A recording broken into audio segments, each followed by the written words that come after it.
and intentions of the heart. All Scripture is inspired by God and profitable for teaching, for reproof, for correction, for training in righteousness, so that the man of God may be adequate, equipped, and complete for every good work. The Bible tells us to be diligent, to present yourself approved to God as a workman who does not need to be ashamed, accurately handling the word of truth. And as always, we assemble together to fulfill the royal imperative of 2 Peter 3:18, to grow in the grace and knowledge of our Lord and Savior, Jesus Christ. Well, before we get started this morning, there's some interesting things in the archaeological world that have been going on. And about 6 days ago, there was a discovery that had been made that was, it was brought public, if you will. All the news agencies in Israel carried this. It's something, and it kind of related to what we're studying right now. And archaeologists in Jerusalem have discovered a 300 meter, that's about 985 feet, portion of a Second Temple era aqueduct. The longest such stretch ever found in Israel's capital, the Israeli Antiquities Authority announced on Monday. The ancient waterway was discovered at a building site in the southern Jerusalem neighborhood of Gimat Hamatos. Antiquities Authority Director Eli Escosido said, "The aqueducts of Jerusalem tell the story of the city. Their construction required huge budgets, extensive engineering knowledge, and daily operations. They bear witness to the glory days of the temple, to the destruction of the city, and its reconstruction after the destruction of the temple." Well, you can see here these two guys. You remember Fred Mertz and Ricky Ricardo? This is not them. These are the managers of the excavation. One guy, his name is Ophar Shion, and the other one is Rotam Cohen.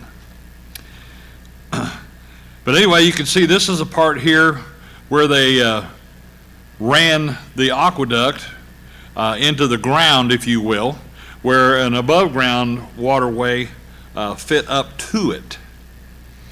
You can also see there's several parts of it through this area. They estimate if they uncover this whole thing, it's going to be almost 2 miles long. And it was at one time, they're pretty sure it was tied to an area that was basically about 9 miles, a spring-fed source about 9 miles from Jerusalem. So it's a pretty significant find that they've had.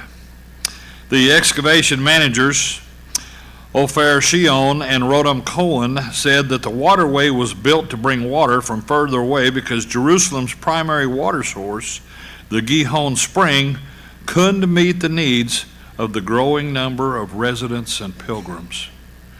So it seems as if what was predicted, what was proclaimed in Zechariah's time is true. And it came true that Jerusalem would be inhabited by a multitude of men and cattle. Well, I don't know about the men, but you got to have plenty of water for the cattle, right? Well, of course you have to have water for people. The Hasmonean kings, Herod, built 2 elaborate aqueducts for Jerusalem, which were among the largest and most complex waterworks in the land of Israel. The system concentrated spring water in the Bethlehem area and transferred it to Jerusalem by taking advantage of topography, the laws of gravity, and large pools. So as you can see here, there's sections of this that they've uncovered, and of course to protect what they've uncovered, they've had to sandbag it from the sides from the rain. And you have an aerial view here of what was uncovered here recently. And of course, they were beginning to develop this area as a residential area. So this is something that they're going to try and preserve as they go on with the development. And of course, here's one of the people that was working in the waterway, cleaning out the lower part of it, if you will. And of course, they believe it was actually much taller than what you see at this time. The waterway known as the Upper Aqueduct brought water to the upper city, the area of the old city's current Jewish and Armenian quarters. Meanwhile, the so-called Lower Aqueduct transferred water directly to the temple. According to Sion and Cohen, the Upper Aqueduct remained in use after the Romans destroyed the Second Temple in 70 A.D., and the Roman 10th Legion carried out extensive renovations in it and raised the ancient level by half a meter. So they were bringing a lot of water into Jerusalem. 25 coins were found scattered at relatively equal distances, and according to the excavators, this is not a coincidence. Just like the practice today, the coins were placed there for good luck. That's what they claim, for good luck. And of course, here's a picture of one of those coins that they found.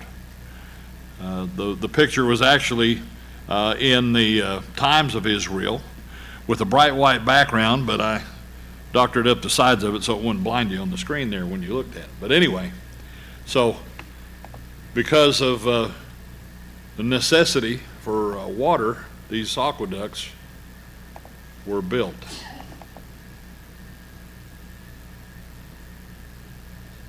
Well, what we have today as we continue on is Zechariah's third vision. His third vision. Well, this is something that's the third of 8 visions, if you will. Zechariah, of course, is a prophet that was raised up at the same time Haggai was. They had overlapping ministries. And of course, Zechariah was a much younger man than Haggai was. We don't know for sure how old Haggai was, but from what we've found in the scriptures, the evidence points to him probably being born in Babylon in the early part of the exile. But this is the third vision of Zechariah, beginning with chapter 2 and verse 1, where he says, "Then I lifted up my eyes and looked, and behold, there was a man with a measuring line in his hand." Now, the words that are used here, the measuring line, are Hebrew words. One without the other pretty much would just say that he had a rope in his hand. But this was a measuring line. It was designed for a particular purpose. And of course, being that it was a measuring line or a measuring rope, if you will, it was something that just wasn't a little short piece of rope that was 1 cubit long. That's not the way they did things. I'm sure they learned over time. They thought, you know, it would be a whole lot easier than doing this, this, this as a cubit, right? Well, who would want to do that? Somebody somewhere along the line figured out, well, if they used another method, it would make things faster and easier. But Zechariah, in this vision, he saw a man with a measuring line in his hand. In verse 2, he said, "So I said, where are you going? And he said to me, to measure Jerusalem, to see how wide it is and how long it is." Now, we all know that God's omniscient. We know that he knows exactly how long and how wide Jerusalem is. So this is something that's symbolic, if you will. And of course, what we have to consider from time to time is what the Jews may have thought, without falling into a bunch of speculation. But put yourself in their shoes and understand that these people were concerned about their welfare, and God was too. But a lot of them were out of fellowship. They were declared unclean by Haggai, and everything that they did and the whole nation was unclean. And we have nothing in the record so far that tells us when they got in fellowship. But the work had stopped. They'd started the work, of course, and were stopped by the neighbors and the government for many years. Excuse me. And they did pick up for a while, but then the work got stopped again. And it's something that's a difficult situation. When we think about it, these people, they were in exile for 70 years in Babylon.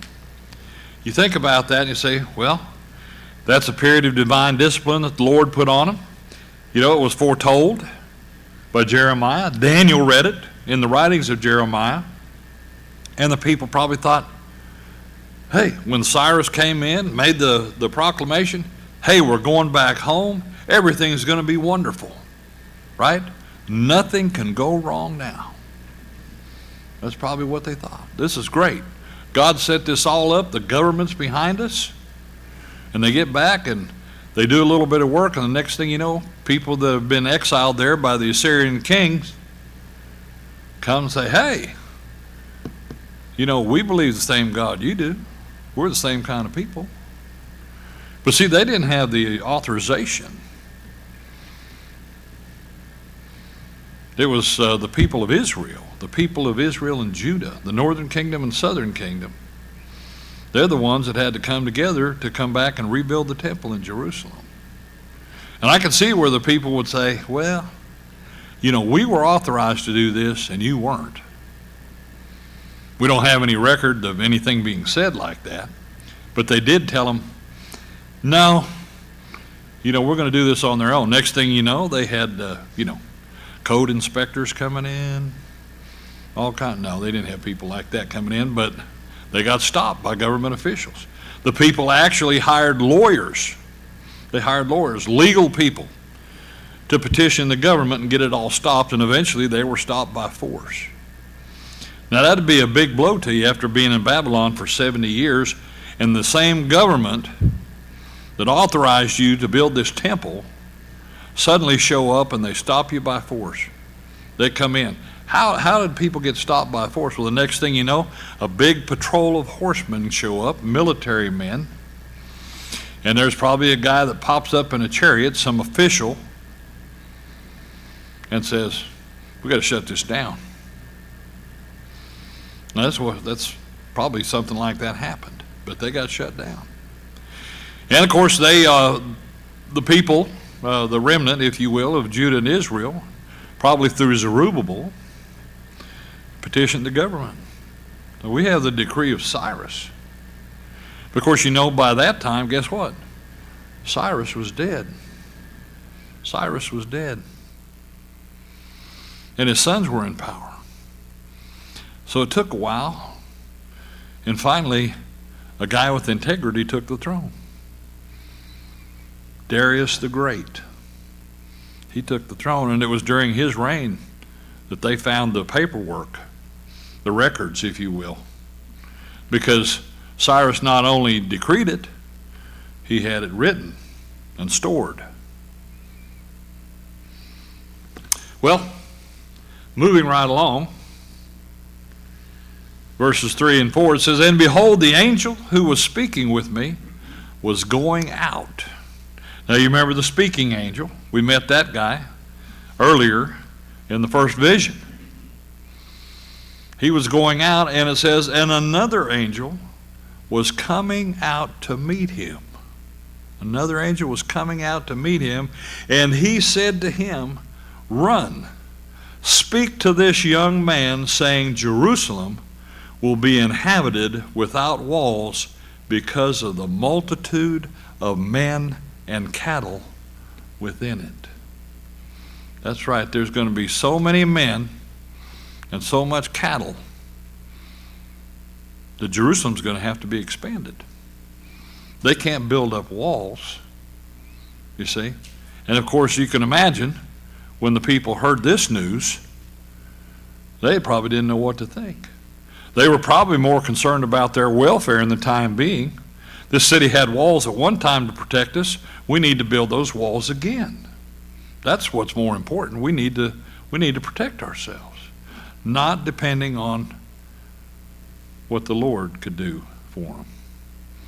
And that's the main issue, is people not trusting what the Lord can do.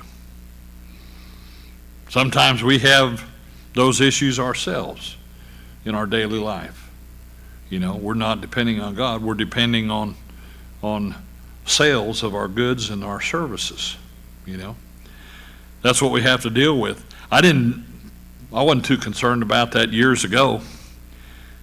You know, I was in the mechanic business, and at 3 different shops, in Oklahoma City, I'd been a heavy line mechanic.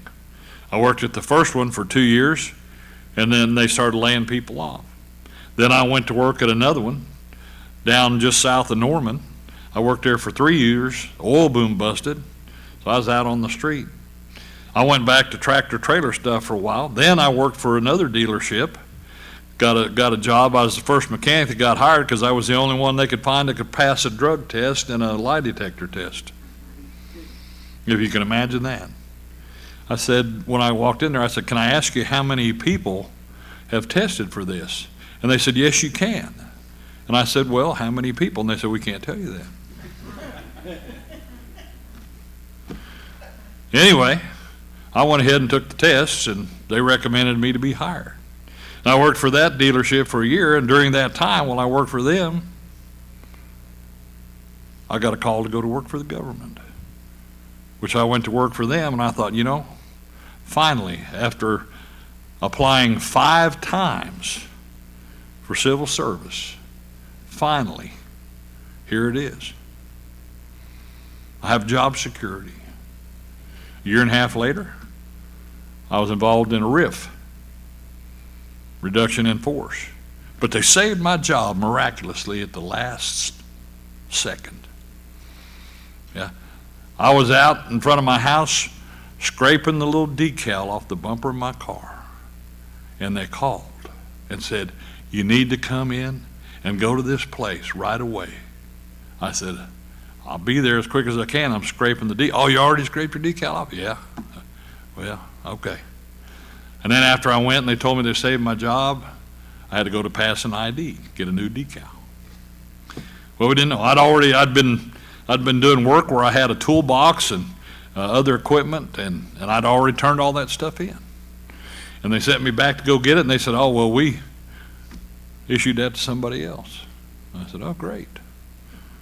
Well, you see, the government doesn't always work real fast, but sometimes it's worked faster than you think. But I can tell you, over all that time, I was learning to trust God and depend on Him, to provide for me. Why? Because He said He would, you see. But I'm making my way through life. And of course, about 2 years later, there was another RIF. And of course, during that 2 years, I thought, well, I'm here, And when I went to work for those people out there, I was used to working at a certain pace. And I'd work, and they would do things. They would put. When I was working in one shop, I was disassembling aircraft parts. Had to drill out a lot of rivets and things like that.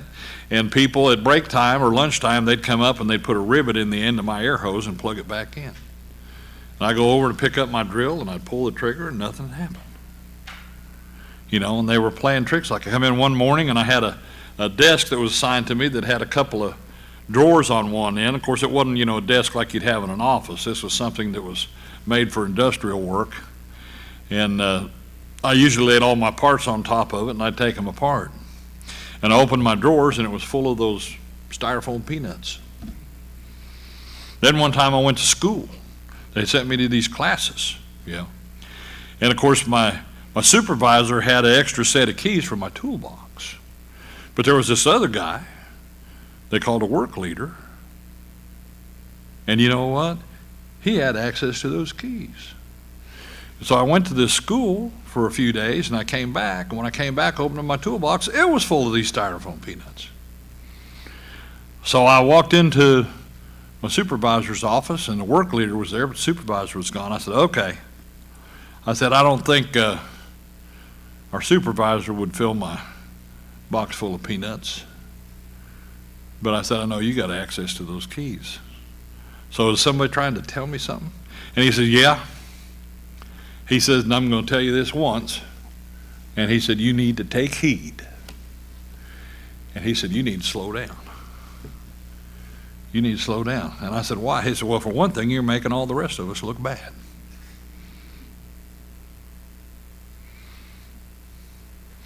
But even though I had a certain pace, I still had a quality standard in mind. I had a work ethic. And that's what I always always stuck by. But even after that, that other rift came around a couple of years later, and guess what? Trusting God, thinking, hey, I got it made on the civil service gravy train. I went out the gate. This time they couldn't save my job. I went out the gate. All the money I'd put into thrift savings plan and my retirement program, well, they cashed me out. They said, yeah, you're gone, you're done. You don't work here no more. You ain't coming back. And so what did I do? Well, I did some stuff on my own for a while, and I went back to the truck shops. Became a heavy line mechanic again. I figured, well, if this is what God wants me to do, here I go. So that's what I did. And on my favorite shift, one that I'd never worked before, graveyard. And guess what? I wasn't off on Saturdays and Sundays. My days off were Wednesday and Thursday. Days off Wednesday and Thursday in the middle of the week. I'll tell you, I wake up and I didn't know what kind it was, and sometimes I thought, God, what is your plan for my life here? I'm trying to trust you and depend on you, and evidently it's just like you say in your word. His ways are not our ways. But I went through that stuff, and then I finally one day I said, well, God, I said, I'm all in on this deal. Several years ago, 1979, I said, this is it. So what are we going to do? A couple of days later, I get a call from civil service people, and they said, we found a job for you, working with a group of elite craftsmen. And I thought, really? Anyway, they told me to report to a certain place. And of course, you might can imagine my shock when I met everybody. But anyway, God put me through the ringer, doing several things over a period of years, and I was willing to do whatever it took to pay the bills. And I've been in my own business, done several different kinds of things, and learned things that I'd previously had no experience with. And the thing about it is God always took care of us. There's no doubt about that. There's no doubt about it. But that's it. That's what the people need to learn in Zechariah's time. That God would take care of them. That he would protect them. Verses 3 and 4, Zechariah chapter 2.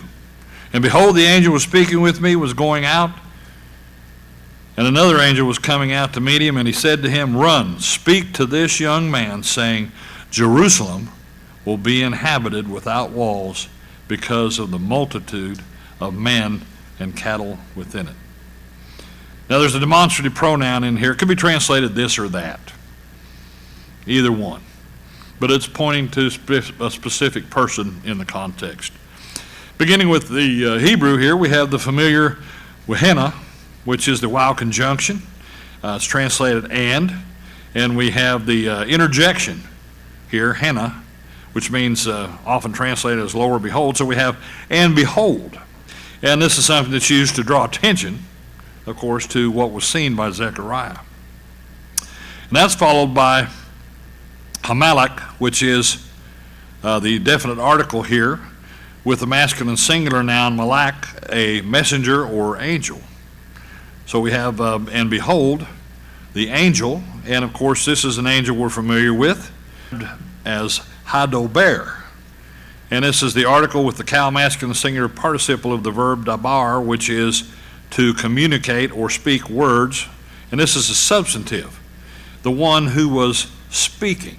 He's describing the angel as the one who was speaking, of course, with him. And this is represented by the prepositional phrase with him, be, and we have the yod as the first person singular suffix with the preposition, which translates to with me. That's followed by yotze, which is the cow masculine singular participle of the verb yatsah, which means to come or go out.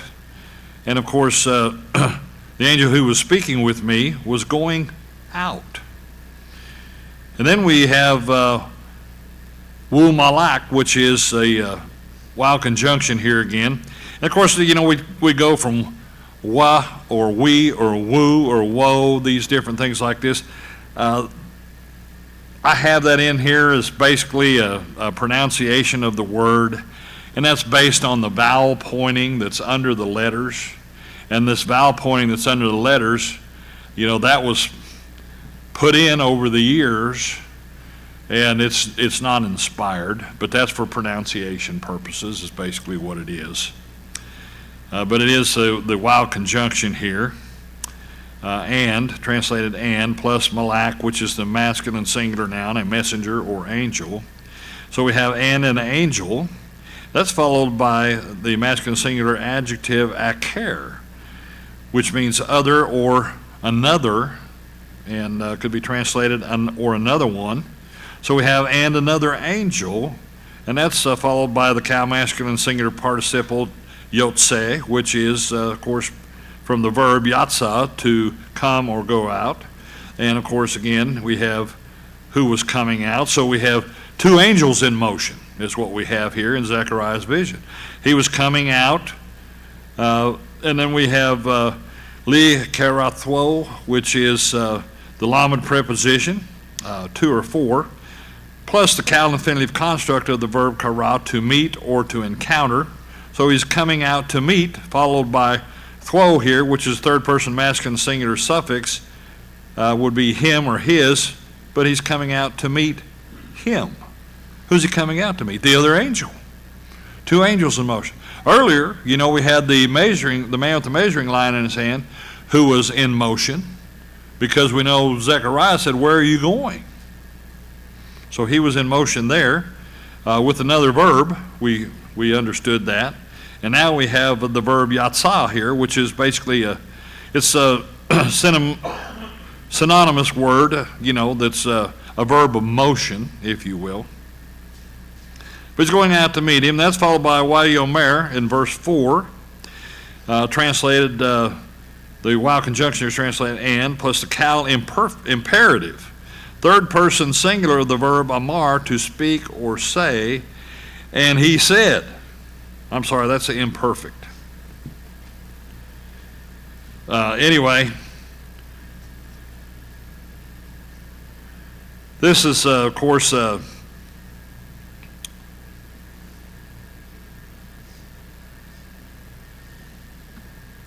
the speaking of the angel here. So we have the cal imperfect third person singular of the verb amar, to speak or to say, and he said. And then we have elah, which is the preposition to or unto, plus the wow here, which is the third person suffix of his or him, to him. And he said to him, ruts, which is the cow masculine singular imperative, a command, if you will. You must run, is what he's saying. You must run. Shortened to run by most English translations. And that's followed by daber, which is a PL masculine singular imperative. It's an intensive command, and you must speak. You must run and you must speak. That's followed by el hanar, which el is the preposition again, unto or to, followed by the definite article, the, translated the, and that's followed by the masculine singular noun naer, which is a boy, youth, or a young man. And that's followed by halaz, which is a rare masculine singular demonstrative pronoun. And of course, this is probably a form of the word zeh, which we've seen before, and the definite article.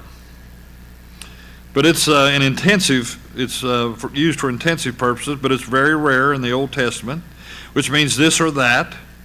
And of course, he says, run, speak to that young man. That's followed by le'amor, that sometimes isn't translated, the lamed preposition for or to, plus amar, which is the cal infinitive construct, to announce, speak, or say. And as usual, we see it's translated as saying. Now that's followed by perazzoth, which is the feminine plural noun, which means an open area or an open region. That's followed by tesheb, the Cal imperfect feminine singular of the verb yashab, which means to sit or dwell or inhabit. And here it would be translated, it will be inhabited, or she will be inhabited, because it's a feminine verb. You can translate it that way. And it's Yerushalayim, of course, the proper noun here, indicating the city of Jerusalem. It's followed by merob, which is the men preposition from, here it's causal. It's a causal use that's seen in the Hebrew Aramaic lexicon of the Old Testament. And it's translated as because, and that's followed by rab, which is the masculine singular construct form of a noun, which means much or many, a multitude, or in the construct form, the multitude of men. So because of the multitude of men or mankind, and that's followed by wubehema. Wubehema is made up of the wow conjunction, translated and behema is the feminine singular noun. And these are, of course, producing cattle of some kind or other. That's why it's a feminine noun. And it's a beast or cattle, you see. And that can cover a wide variety of animals. That's followed by bethoka, which is the beth preposition, translated as in here. And we also have the masculine singular construct of the noun tawek, which means the middle or the midst, literally in the middle of, in the construct form, but it's translated by most English translations as within it. And of course the reason for no walls, you can see that this is something in the Hebrew that might not make sense for us in the English, but the reason for no walls is because of the multitude of men and cattle within Jerusalem. So, if you'll excuse me a second, I forgot to get my pen.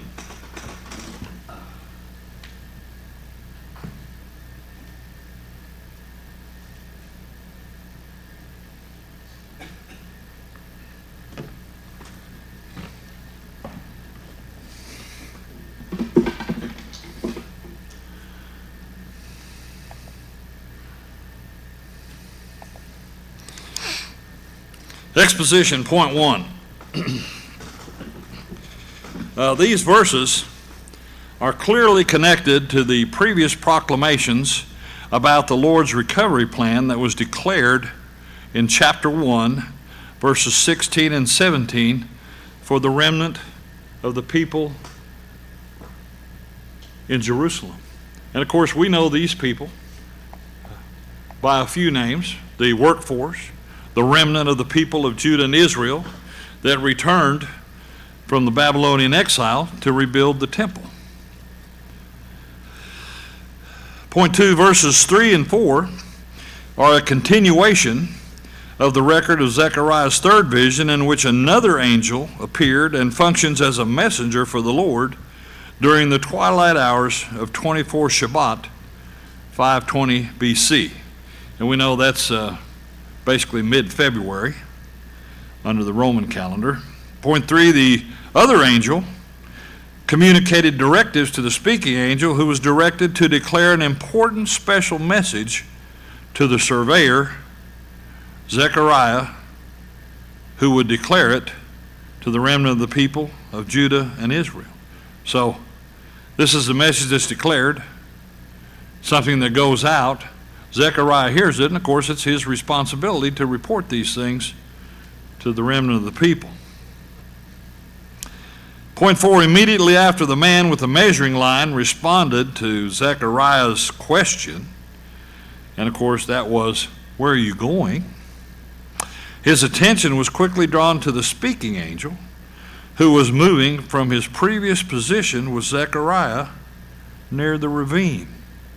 You remember earlier in the vision, Zechariah saw certain things in the ravine area. This was something just outside the city, an area that people were obviously familiar with, an area that we're not exactly sure where it was, but we have a rough idea. Point 5, Zechariah was inspired to introduce this episode of his third vision with the familiar Hebrew words, Wahinna, translated, and behold, drawing attention to what he was seeing. And he did this in chapter 1, verse 8, 11, 18, and of course again in chapter 2 and verse 1. So here we are again, just a few verses later, verse 3, and behold. Point 6, the speaking angel, who was identified as Hamalach Hadober B, the angel who was speaking with me, was nearby, but he began to move. Yatsah is the Hebrew verb to go out, away from Zechariah, to go out. That's where we saw him last in the vision. He was there by Zechariah, and of course he was interpreting these visions for Zechariah. Point 7, like the Hebrew verb halak, walk, which is what the man with the measuring line was doing. We saw that verb was used when we saw that the man was going someplace. But like the Hebrew verb halak, yatsah is a very common verb of motion. Matter of fact, it's used 1,075 times in the Old Testament. And this verb literally expresses movement, to come or go out, away from a place or away from a person. Let's look at Exodus chapter 3 and verse 10. This is something I think all of you are familiar with, Exodus chapter 3 and verse 10. There may be some of you that went over this in prep school years ago. Therefore, come now, and I will send you to Pharaoh, so that you may bring my people, the sons of Israel, out of Egypt. You may bring my people out, you see. The verb yatsah is what we have here, that you may bring my people, the sons of Israel, out of Egypt. So you can see, you remember when that took place, there was people in motion, and there was probably 2.5 to 3 million of them. Easy. You know, you can go into the scriptures afterwards and see where there was a census taken of the people. I had to do a report on that when I was in seminary. We were given all these different options of things that we could look at. We could look at what the Census Bureau does, how they count people, just all different kinds of things. And I thought, well, I'm going to use the Bible. Maybe I'll be able to prove this, maybe I won't. But it didn't take very long to realize that all the Hebrew people had so many children. And there were so many of them that went into Egypt. And of course, you know, we have these clues along the way where Pharaoh said, oh, there's a lot of them. We need to make them work hard. We need to wear them out, so if we have to, we can subdue them. Yeah, you know, it doesn't take long afterwards. Like I said, when you come out afterwards, after the people come out of Egypt and they take account of the people, well, you know, there was easily 2.5 to 3 million people that came out of Egypt. So, anyway, chapter 13 and verse 3, Exodus chapter 13 and verse 3. Here Moses said to the people, remember this day in which you went out. Now earlier it said that bring out. Now we have went out from Egypt, from the house of slavery, for by a powerful hand the Lord brought you out from this place. And of course he goes on to say, and nothing leavened shall be eaten. But we can see here is testimony of the power of God and how he yatsad them from Egypt. Also, back in Haggai chapter 2, our previous book of study, Haggai chapter 2 and verse 5,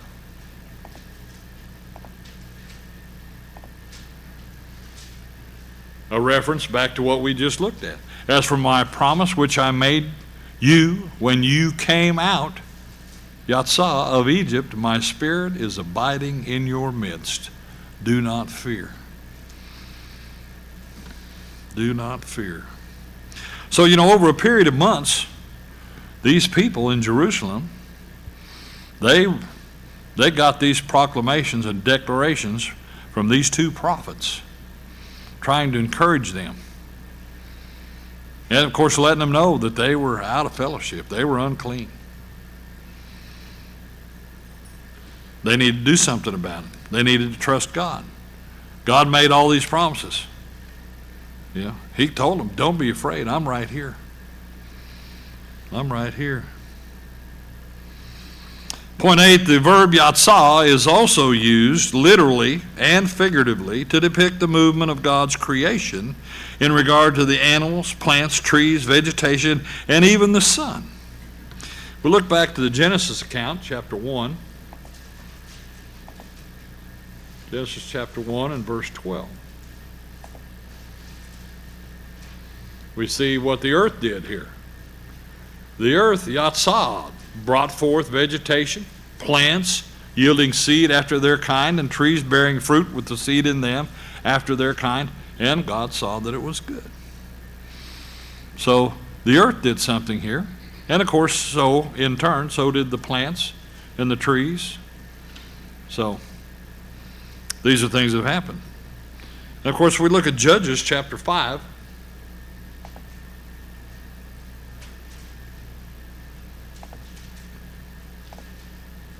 Judges chapter 5 and verse 31.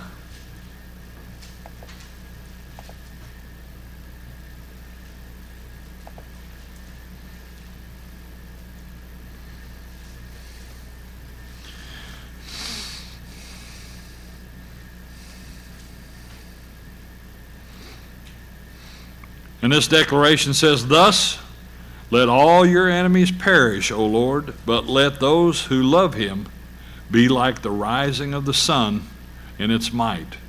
And the land was undisturbed for 40 years. And you can see right here, we have yatsah, figuratively used of the rising of the sun in its might. Point 9, suddenly, another angel appeared, and that's given to us by the words wu malak, aker, yatsah, li kerathwo. Translated, and another angel was coming out to meet him.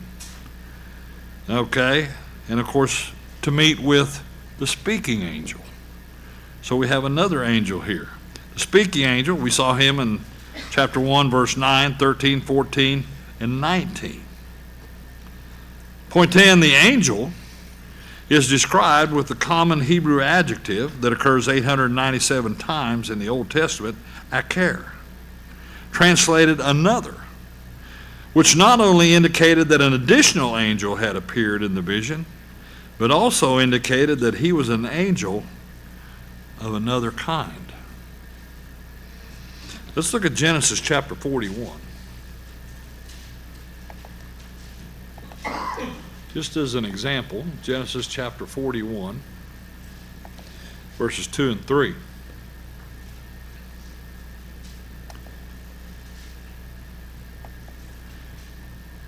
And of course, Pharaoh had this dream. In verse 2 here, we says, and lo, from the Nile there came up 7 cows, sleek and fat, and they grazed in the marsh grass. Sleek and fat. Verse 3, then behold, 7 other cows came up after them from the Nile, ugly and gaunt. Ugly and gaunt. And here in this particular context here, when it says 7 other cows, we have the adjective aker, 7 other cows. You see how they're described. 7 other cows that came up ugly and gaunt. So these are cows of a different kind, if you will, that appeared in Pharaoh's dream. Point 11, therefore with the details that Zechariah provided so far, he has seen a surveyor and 2 angels in this vision. All of them were in motion. and the angels met some unknown distance out away from Zechariah. You know, it could have been 10 feet away from him, 20 feet. Who knows for sure? But the thing is, Zechariah heard what they said, heard what was said.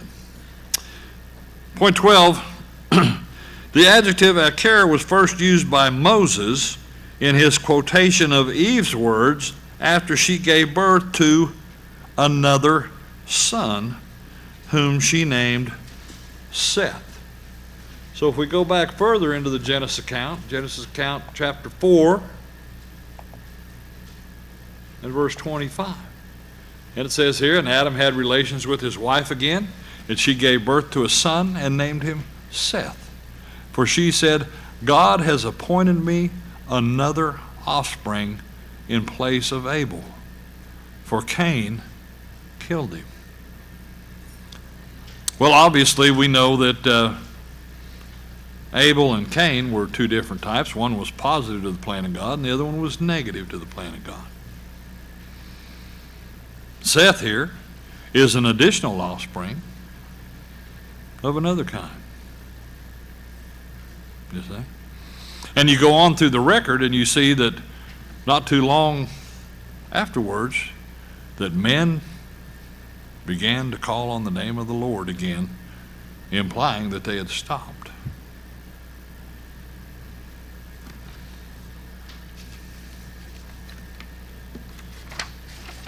Point 13.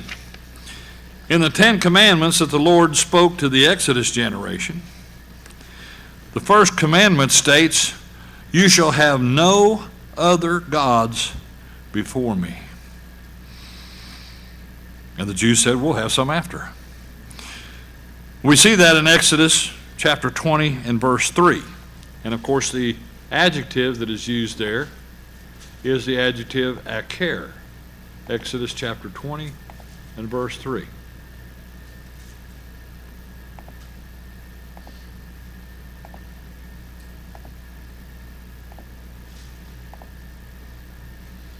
There it is plainly, "You shall have no other gods before me." The adjective akar. You see, these are other gods. They're other gods of another kind. The ones that most of the pagans worshipped, well, they had idols that represented them, wood, stone, metal, whatever the case might be. And obviously, these other gods are not like the God we know of, not like the God, the Lord God, that the Jews knew. Let's look at Jeremiah 10:10. Just for a description, if you will, of God. Jeremiah chapter 10 and verse 10. "But the Lord is the true God. He is the living God and the everlasting King. At his wrath, the earth quakes, and the nations cannot endure his indignation." Every time I read that chapter and verse in Jeremiah, it makes me think back to the time of one of the prophets that met with some pagans, and they were having a match, about whose God was greater. And the prophet said, "Well, let's set up an altar here, and you call on your God, and we'll see what happens." And he gave them hours. And finally he said, "Is your God on vacation?" And he set everything up, set up an altar, put a sacrifice on it, dug a trench around the altar, filled it with water. God came down and burned up everything, even the water in the trough. Proved that he was a true and living God. Let's also look at 1 Thessalonians in the New Testament.